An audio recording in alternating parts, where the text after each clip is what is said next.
IPO यानी कि initial public offering share market का बहुत ही इंपॉर्टेंट हिस्सा होता है, क्योंकि आईपीओ आने के बाद ही आप उस कंपनी के शेयर में खरीदी और बिक्री कर सकते हो। तो चलिए इस इंपॉर्टेंट कंसेप्ट को समझने के लिए एक एग्जांपल लेते हैं। मान लीजिए एबीसी नाम की एक कंपनी है और वो कंपनी का कारोबार बहुत ही अच्छा चल रहा है और उनको मुनाफा हो रहा है। अभी उनके जो मालिक है वो ऐसा सोचते हैं कि उनकी अभी एक ही फैक्ट्री है, जैसे कि आप यहाँ पर देख सकते हो, लेकिन उनको दो अलग अलग शहरों में दो और फैक्ट्रीज ओपन करनी है। तो वो पूरा गणित करेंगे, पूरा हिसाब लगाएंगे कि उनको कितना पैसा जरूरी होगा दो और फैक्ट्रीज ओपन करने के लिए। और ये सब करने के बाद उन्हें पता चलता है कि रिक्वायर्ड मनी उनको है 10 करोड़ रुपया। मतलब उनको अगर दो और फैक्ट्रीज ओपन करनी है तो उसका खर्चा होगा 10 करोड़। अभी ये जो 10 करोड़ है वो दो अलग अलग जगह से जुटा सकते हैं। एक, या तो वो बैंक लोन ले सकते हैं, और दूसरा शेयर मार्केट में अपनी कंपनी का हिस्सा बेचकर लोगों से पैसा जुटा सकते हैं। लेकिन अगर वो बैंक लोन लेते हैं तो बैंक लोन पे उनको इंटरेस्ट देना पड़ेगा, और 10 करोड़ के हिसाब से इंटरेस्ट भी उतना ही ज्यादा होता है। तो वो दूसरा ऑप्शन चूज कर सकते हैं। एबीसी कंपनी डिसाइड करती है कि वो शेयर मार्केट में अपनी कंपनी का हिस्सा बेचकर पैसा जुटाएगी। क्यों? क्योंकि इसके बहुत सारे और भी बेनिफिट्स होते हैं। जैसे कि अगर कोई कंपनी आईपीओ निकालती है तो वो उसके विकास की शुरुआत कहलाई जाती है। तो एबीसी कंपनी क्या करती है, अपने कंपनी के बहुत सारे छोटे छोटे हिस्से निकालती है। और जैसे कि हमने आगे समझा, कंपनी का हिस्सा क्या होता है? शेयर। तो एबीसी कंपनी एक दो तीन चार ऐसे टोटल 10 करोड़ शेयर निकालती है अपनी कंपनी के, और एक शेयर की कीमत रखती है 10 रुपया। तो अगर किसी कंपनी के टोटल शेयर यानी कि सब मिलाकर 10 करोड़ शेयर है और एक शेयर की कीमत है 10 रुपया, तो गणित लगाइए आप, कंपनी की टोटल वैल्यू कितनी हो गई? सिंपल सा आंसर है 100 करोड़। तो अभी एबीसी कंपनी की वैल्यू है 100 करोड़। लेकिन जैसे कि हमने पिछले एग्जाम्पल में समझा, एबीसी कंपनी को दो अलग अलग फैक्ट्रीज लगानी थी, और उन दोनों का उनको खर्चा आ रहा था 10 करोड़ रुपए, यानी कि उनको अभी 10 करोड़ रुपए की रिक्वायरमेंट है। तो अगर उनकी पूरी कंपनी की वैल्यू है 100 करोड़, तो उसमें से 10% यानी कि टोटल 10 करोड़ शेयर में से 1 करोड़ शेयर वो पब्लिक को बेच सकते हैं, और एक शेयर की कीमत है 10 रुपया। तो अगर वो 1 करोड़ शेयर पब्लिक को बेचेंगे और पब्लिक 10-10 रुपया देगी एक एक शेयर का, तो टोटल कंपनी के पास 10 करोड़ आ जाएंगे। इस तरीके से कंपनी की जो रिक्वायरमेंट है, जो उनको नई फैक्ट्री ओपन करनी है, उसके लिए उनको जो पैसे की जरूरत है, इस तरीके से शेयर बेचकर यानी कि कंपनी का हिस्सा बेचकर कंपनी जुटाती है। तो आई होप आपको समझ में आया इस एग्जांपल में कि एबीसी कंपनी ने 100 करोड़ की कंपनी थी, उसमें से 10% यानी कि 10 करोड़ के जो भी शेयर है वो लोगों को बेच दिए, और उसके बदले 10 करोड़ के शेयर मतलब कितने शेयर हुए? 1 करोड़ शेयर, क्योंकि एक शेयर की कीमत है 10 रुपया। तो इस तरीके से एबीसी कंपनी ने 100% में से 90% अपने पास रखा, और 10% यानी कि टोटल उसकी कीमत हो गई 10 करोड़ रुपए के शेयर पब्लिक को बेच दिए। इस तरीके से कंपनी की जो हिस्सेदारी है वो 10% पब्लिक के पास चली गई, और 90% अभी भी जो कंपनी के प्रमोटर्स यानी कि मालिक है उनके पास रहती है। लेकिन उनको जो पैसे की जरूरत थी वो फुलफिल हो जाती है, यानी कि उनको जो पैसे की जरूरत थी वो पूरी हो गई। तो इस तरीके से आईपीओ पूरा वर्क करता है। इस तरीके से कंपनी अपने हिस्से करती है और आईपीओ से पैसे जुटाती है। अभी जो हमने आईपीओ के बारे में समझा, चलिए उसको शॉर्ट में फिर से रिपीट करते हैं। एक कंपनी थी जिसको आगे बढ़ना था, यानी कि दो और फैक्ट्री ओपन करनी थी। तो उसको जो पैसे की जरूरत थी ये पूरा करने के उनके पास दो अलग अलग रास्ते थे। या तो वो बैंक लोन ले सकते थे, या वो शेयर मार्केट में लोगों को अपनी कंपनी का हिस्सा बेचकर पैसे जुटा सकते थे, यानी कि आईपीओ निकाल सकते थे। तो उस कंपनी ने डिसाइड किया कि वो आईपीओ निकालेंगे।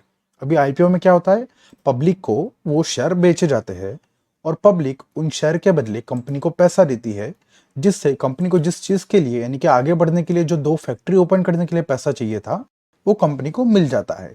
इस तरीके से पूरा आईपीओ यानी कि इनिशियल पब्लिक ऑफरिंग की पूरी प्रोसेस कंप्लीट होती है, और कंपनी को जो रिक्वायर पैसा था यानी कि जो पैसे की जरूरत है वो पूरी होती है। अभी तक हमने समझा कंपनी अपने कंपनी के शेयर्स यानी कि कंपनी का हिस्सा बेचकर लोगों से पैसा जुटाती है। लेकिन आपको क्वेश्चन होगा कि why people invest money in IPO, मतलब लोग आईपीओ में अपना पैसा डालते ही क्यों है, क्यों उन शेयर को खरीदते हैं? तो आप यहां पर देखिए, जैसे जैसे कंपनी का विकास होता है वैसे ही शेयर की प्राइस बढ़ती जाती है, और अगर कंपनी का मुनाफा कम हो रहा है या कंपनी उतना अच्छा बिजनेस नहीं कर पा रही है, तो उसका इफेक्ट उस शेयर की कीमत पे भी पड़ता है, और शेयर की कीमत भी नीचे जाती है। मान लीजिए आपने कंपनी का शेयर खरीदा है और अगर कंपनी बहुत अच्छे मुनाफे दे रही है, हर 3 महीने के जो उसके रिजल्ट होते हैं उसमें अच्छा मुनाफा दिखा रही है, अच्छा उनका रेवेन्यू बढ़ रहा है, उनका कारोबार बड़ा हो रहा है, तो उसका रिजल्ट क्या होता है कि उनकी शेयर प्राइस भी बढ़ती है। और अगर उससे उल्टा अगर कोई कंपनी नुकसान कर रही है या फिर उनका कारोबार पहले से कम हो रहा है तो उसका इफेक्ट उसके शेयर प्राइस पे भी आता है और उसकी शेयर की प्राइस घटती है। जिन लोगों ने आईपीओ के टाइम पर शेयर में पैसा डाला था, उन्होंने अगर बरोबर जांच करके अगर उस कंपनी के प्रॉफिट को देखा होगा, तो अगर वो फ्यूचर में भी कंपनी अगर प्रॉफिट करेगी यानी कि मुनाफा करेगी तो उस शेयर की कीमत भी बढ़ती है। मतलब जैसे कि हमने पिछले एग्जाम्पल में देखा, एबीसी कंपनी का शेयर 10 रुपए का था, तो अगर कंपनी आईपीओ के बाद अच्छा खासा प्रॉफिट करती है तो शेयर की कीमत भी बढ़ेगी। तो अगर वो शेयर की कीमत 20 रुपया हो जाती है तो लोगों को, जिसने वो शेयर 10 रुपए पे खरीदा, उनको 10 रुपए का मुनाफा होगा। तो इसी वजह से लोग आईपीओ और शेयर में इन्वेस्ट करते हैं। आईपीओ क्या होता है ये तो हमने समझ लिया। चलिए अब एक रियल आईपीओ से पूरा आईपीओ का प्रोसेस समझते हैं। आपको पता होगा श्री गौतम अदानी जो अभी अभी भारत के सबसे अमीर आदमी भी बने थे, उनकी बहुत सारी कंपनीज है, जैसे कि Adani enterprise, Adani port, Adani power, और उनकी एक और कंपनी है जिसका नाम है अदानी विल्मर, जिसका आईपीओ कुछ टाइम पहले ही आया था। तो चलिए इसका एग्जाम्पल लेते हैं जिससे हमें सीखने मिलेगा। आप देख सकते हो अदानी विल्मर कंपनी जो है, इसके आईपीओ का इश्यू साइज था 3600 करोड़। इश्यू साइज 3600 करोड़ का मतलब क्या होता है कि कंपनी को पब्लिक के पास से 3600 करोड़ की रिक्वायरमेंट थी, कुछ भी एक्सपेंशन करने के लिए या बिजनेस को आगे बढ़ाने के लिए, जैसे कि हमने पिछले एग्जांपल में समझा।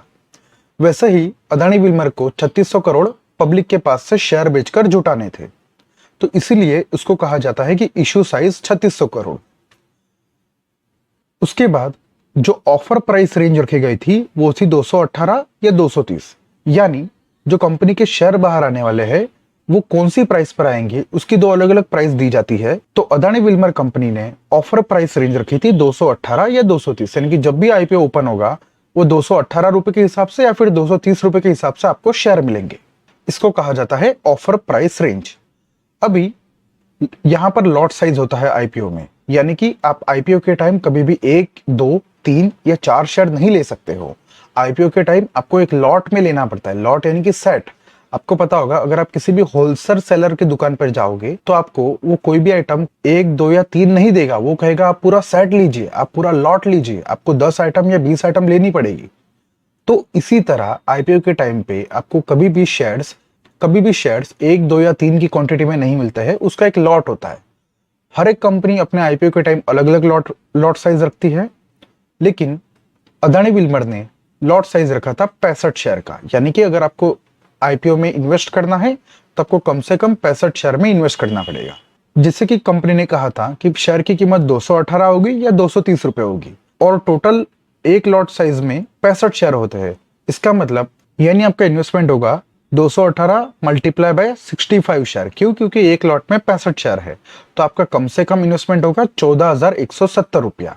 लेकिन अगर कंपनी 230 रुपए के शेयर पे प्राइस इशू करती है, यानी कि 230 रुपया कंपनी का शेयर प्राइस फिक्स होता है, तो आपको 65 शेयर 230 रुपए के भाव पे लेने पड़ेंगे, यानी कि आपका इन्वेस्टमेंट हो जाएगा 14,950 रुपया। ये होता है वो प्राइस जो कंपनी का शेयर का भाव नक्की होने के बाद आपके बैंक अकाउंट में से कट जाता है। ये सब होने के बाद जब कंपनी का आईपीओ शेयर मार्केट में लिस्ट होता है, लिस्ट होने का मतलब क्या होता है कि जब वो कंपनी के शेयर मार्केट में आ जाते हैं, तब आपको पता चलता है कि आपने जो आईपीओ में पैसा डाला था वो बढ़ा या घट गया। तो अदानी विल्मर के केस में आईपीओ के दिन प्राइस, हाईएस्ट प्राइस यानी कि सबसे ऊपर तक चला गया था शेयर 271 रुपए तक, यानी आपको शेयर मिले थे 230 रुपए के भाव पर जो 65 शेयर थे, यानी कि आपका इन्वेस्टमेंट हुआ था 14,950 का, और कंपनी के शेयर मार्केट में आए तब उसकी कीमत हो गई 271 रुपया, यानी कि आपने लिए थे 65 शेयर और एक शेयर की कीमत हो गई 271 रुपया, यानी आपका इन्वेस्टमेंट हो गया 17,615 का, और आपने कितना इन्वेस्ट किया था 14,950, यानी कि आपको प्रॉफिट होता है 2,600 का। ये होता है आईपीओ प्रॉफिट। इसी के लिए बहुत सारे लोग आईपीओ में अपना पैसा डालते हैं। आई होप आपको समझ में आया होगा कि आईपीओ के अंदर क्यों इन्वेस्ट किया जाता है। और कुछ लोग क्या करते हैं, जो आईपीओ में उन्हें शेयर मिले हैं उसको कभी बेचते नहीं है, क्योंकि उन्हें भरोसा होता है कंपनी पे। उनको लगता है कि कंपनी अच्छा प्रॉफिट कर रही है और आगे भी करती रहेगी, तो उनको जो शेयर आईपीओ के टाइम पे मिलते हैं, यानी कि आपने जो एक लॉट यानी कि 65 शेयर लिए थे 230 के भाव पे, उन्हें वो बेचते नहीं है। तो अगर आप ऐसा करते अदानी विल्मर के आईपीओ के साथ, तो अदानी विल्मर शेयर की प्राइस सबसे हाईएस्ट यानी कि सबसे ऊपर अभी तक 878 चली गई है और आपके पास 65 शेयर थे। तो कितना हो गया आपका इन्वेस्टमेंट? तो आपका इन्वेस्टमेंट कितना हो जाएगा? 57,000। और आपको ये शेयर कितने रुपए पे मिले थे? 14,000 पे। आपको पता होगा तो आपने आईपीओ के टाइम पे 230 रुपए के भाव से 65 शेयर लिए थे, यानी कि आपने 14,950 रुपए इन्वेस्ट किए थे। अगर आप उसको बेचते नहीं तो अदानी विल्मर शेयर की कीमत 878 चली गई थी, यानी आपको 42,000 का प्रॉफिट होता। क्यों? क्योंकि उसकी कीमत अभी 57,000 हो चुकी है। तो ये होता है आईपीओ में लॉन्ग टर्म इन्वेस्टमेंट बने रहने का फायदा। तो ये अदानी विल्मर कंपनी का एग्जांपल था, जिसके आईपीओ में अगर आपने पैसा डाला होता तो आपको अच्छा खासा मुनाफा होता। लेकिन ऐसा जरूरी नहीं है कि आपको हर बार अगर आप आईपीओ में पैसा डालोगे तो आपका मुनाफा होगा, कई बार नुकसान भी होता है। तो चलिए एक ऐसा ही एग्जाम्पल लेते हैं। एग्जाम्पल लेते हैं हम एलआईसी का। एलआईसी आपने सुना होगा, life insurance corporation of India. ये एक गवर्नमेंट कंपनी है और आपको पता होगा कि लाइफ इंश्योरेंस सेक्टर में यानी कि इस बिजनेस के अंदर सबसे बड़ी कंपनी एलआईसी है। तो एलआईसी का इश्यू साइज था 21,000 करोड़, यानी एलआईसी को पब्लिक के पास से 21,000 करोड़ चाहिए था शेयर के बदले। और एलआईसी ऑफर प्राइस रेंज रखती है 902 रुपए या 949 रुपए, यानी कंपनी कहती है कि हमारे शेयर आपको 902 रुपए की कीमत पे मिलेंगे या फिर 949 रुपए की कीमत पे मिलेंगे। फिर इस कंपनी ने अपना लॉट साइज रखा था 15 शेयर का, यानी कि अगर आपको एलआईसी कंपनी के आईपीओ में पैसा लगाना है तो कम से कम 15 शेयर खरीदने पड़ेंगे। तो आपका इन्वेस्टमेंट कितना हो जाएगा? जैसे कि हमने कहा 15 शेयर खरीदने पड़ेंगे और कंपनी ने कहा शायद 902 रुपए पे भी हो सकता है, यानी कि आपका मिनिमम इन्वेस्टमेंट कितना हो जाएगा? 13,530। और शेयर आपको 949 रुपए पे भी मिल सकता है, यानी 15 शेयर के हिसाब से आपका मैक्सिमम इन्वेस्टमेंट हो जाएगा 14,235 रुपए का। आपको इन दोनों में से कोई भी एक अमाउंट आपके बैंक अकाउंट में से कटेगी जब भी इस शेयर की प्राइस डिसाइड होगी। फिर ये सब प्रोसेस होने के बाद जब एलआईसी का शेयर मार्केट में लिस्ट हुआ, यानी जब शेयर मार्केट में एलआईसी के शेयर की खरीदी और बिक्री शुरू हुई, यानी कि जब आईपीओ ओपन हुआ, उस दिन इस कंपनी के शेयर की कम से कम कीमत 860 तक चली गई थी और आपको शेयर मिले थे 949 रुपए में। 949 रुपए में आपने 15 शेयर लिए थे, यानी कि आपका इन्वेस्टमेंट हुआ था 14,235 रुपए का। लेकिन जब कंपनी के शेयर मार्केट में ओपन हुए, यानी कि जब मार्केट में इस शेयर की एंट्री हुई, तब उसकी प्राइस 860 हो गई, यानी आपके 15 जो शेयर थे वो 860 के हिसाब से 12,900 के हो गए। यानी आपने जो इन्वेस्टमेंट किया था 14,235 रुपए का, वो हो गया आपका 12,900 का, यानी आपको लगभग 1,300 रुपए का नुकसान हुआ। इसी तरह नुकसान को अगर आप इस शेयर को नहीं बेचते हो और अगर आप संभाल के रखते हो, आपको लगता है कि ये शेयर बढ़ जाएगा, तो आपको बता दें कि एलआईसी जो इतनी बड़ी कंपनी है, इस शेयर की कीमत धीरे धीरे घटते घटते कम से कम 530 रुपया हो गई थी। और आपने कितना लगाया था स्टार्टिंग में? 14,235। आपको शेयर मिले थे 949 की कीमत से, जिसकी कीमत हो गई 530 रुपया, यानी आपके 15 शेयर की कीमत हो जाएगी 7,950। आपका नुकसान हो जाएगा 6,200 तक का। तो इस तरीके से कितनी भी अच्छी कंपनी हो, लेकिन अगर आप आईपीओ में इन्वेस्ट करते हो तो आपको उसका सब कुछ देखना जरूरी है कि आगे क्या हो सकता है, यानी कि आपको पूरा उसका कैलकुलेशन करना जरूरी है और आपको रिस्क उठाना पड़ता है कि कंपनी का शेयर ऊपर जाएगा या नहीं। इस एग्जाम्पल से हमें पता चला कि एलआईसी बहुत बड़ी कंपनी है। लाइफ इंश्योरेंस बिजनेस के अंदर एलआईसी से बड़ा कोई नहीं है।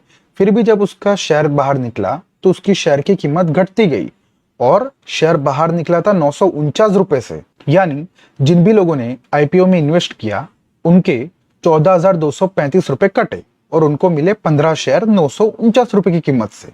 जैसे ही एलआईसी कंपनी शेयर मार्केट में ओपन हुई, वैसे ही उस कंपनी की कीमत हो गई 860 रुपये, यानी कि आईपीओ ओपन होने वाले दिन ही 860 रुपया हो गई, यानी कि आपको आपके जो 14,235 के शेयर थे वो 12,900 के हो गए। और अगर आप उसको संभाल के रखते, बेचते नहीं, तो वो धीरे धीरे करके जो आपके 949 रुपए पे आपको शेयर मिले थे उसकी कीमत 530 रुपया हो गई, यानी जो आपने 14,235 रुपए लगाया था वो सिर्फ 7,950 हो गए, यानी कि आपको 6,200 का नुकसान हुआ। तो इस तरीके से आपको आईपीओ में प्रॉफिट भी होता है, नुकसान भी होता है। आपको समझना चाहिए कि आप रिस्क ले सकते हो या नहीं, और इसके हिसाब से आपको आईपीओ के अंदर इन्वेस्ट करना चाहिए। दो तरीके होते हैं शेयर को बाय करने के। एक, आप प्राइमरी मार्केट से खरीद सकते हो। प्राइमरी मार्केट क्या होता है? तो जब कंपनी का आईपीओ आता है, यानी कि कंपनी जब पहली बार अपने शेयर पब्लिक को बेचने के लिए पेश करती है, जैसे कि हमने आगे समझा, तब जब आप शेयर वहां से खरीदते हो उसको कहा जाता है कि आप प्राइमरी मार्केट से खरीद रहे हो। यानी आप जो पैसा दे रहे हो वो डायरेक्टली कंपनी के पास जा रहा है और उसके बदले कंपनी आपको शेयर दे रही है।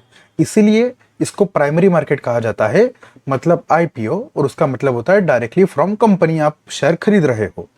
और दूसरा तरीका है सेकेंडरी मार्केट। जब आईपीओ खत्म हो जाता है तो वो कंपनी के शेयर शेयर मार्केट में किसी के लिए भी खरीदने और बेचने के लिए खुल जाते हैं। तो आप शेयर मार्केट में जाकर खरीद सकते हो शेयर, और उस टाइम पे जिसको शेयर बेचना है उसके शेयर ऑटोमेटिकली आपको मिल जाते हैं और आपका पैसा उसके पास चला जाता है। ये सब कैसे होता है? जो हमने थोड़ी देर पहले समझा, स्टॉक एक्सचेंज के थ्रू। आपको कुछ नहीं करना होता, आपको सिर्फ जितने शेयर खरीदने हैं उतना पैसा आपके डीमेट अकाउंट में होना चाहिए, और फिर उस डीमेट अकाउंट में से आपका पैसा चला जाता है और उसके बदले आपके डीमेट अकाउंट में शेयर आ जाते हैं।